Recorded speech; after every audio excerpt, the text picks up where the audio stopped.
All right, now we're joined in studio by Hoebeke, a Senior DR Congo Analyst at the International Crisis Group. Hans, welcome to Africa Live.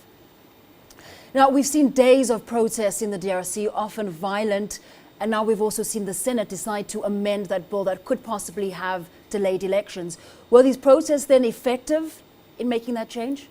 Yeah, I would say so. The protests not only galvanized the Congolese political class, but they also pushed the international community to become more active at the domestic scene. We've seen that a number of ambassadors as well as the special envoys have spoken out clearly, which was a good signal.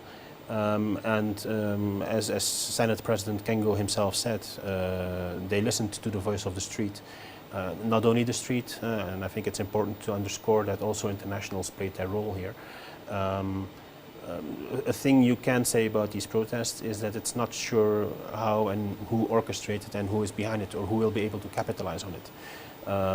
So the opposition will be reinforced, but it's not only its victory. I think it's the people's victory, and it's important to see that the Senate has listened to that. While there may not be clear leadership, do we expect to see further opposition to the presidency going forward in terms of any attempts at lengthening President Kabila's stay in office? Yeah, absolutely. That's also what we saw last year when people in the presidency and around the president stated clearly that they would want to amend the constitution.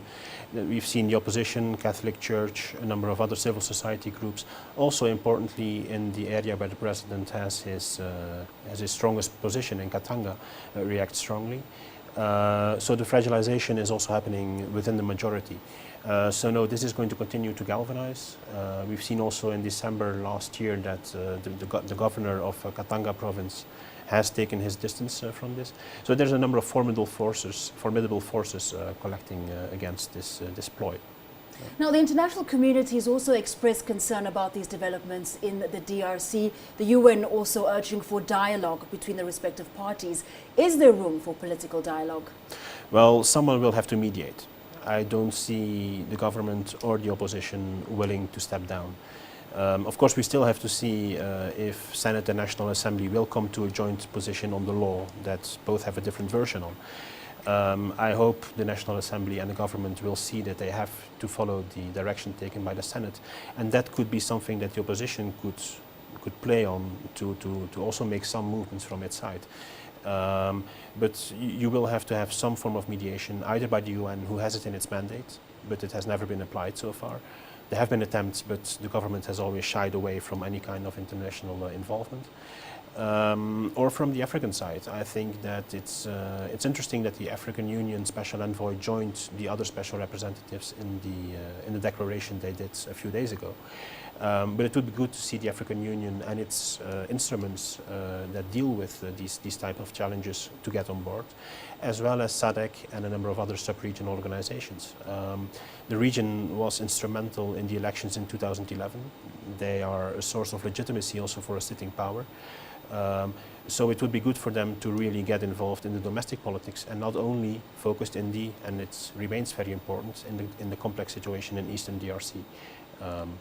And of course, this would be important looking forward at whenever elections may happen, because looking back at the DRC's history in terms of polls, there's a lot of tension, there's a lot of friction.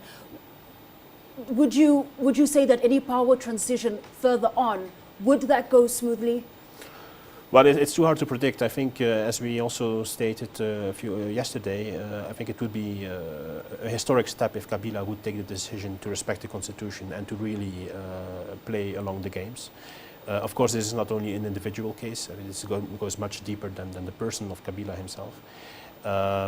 So it is possible, but it's going to be very tight. It's going to be very tense, I think, and we will see in the coming weeks and months how it will play out according to the plans that the majority may have to try to play on these issues. All right, Hans, thanks very much for talking to us today. We're speaking there to the International Crisis Group Congo Analyst, Hans Hoebeke.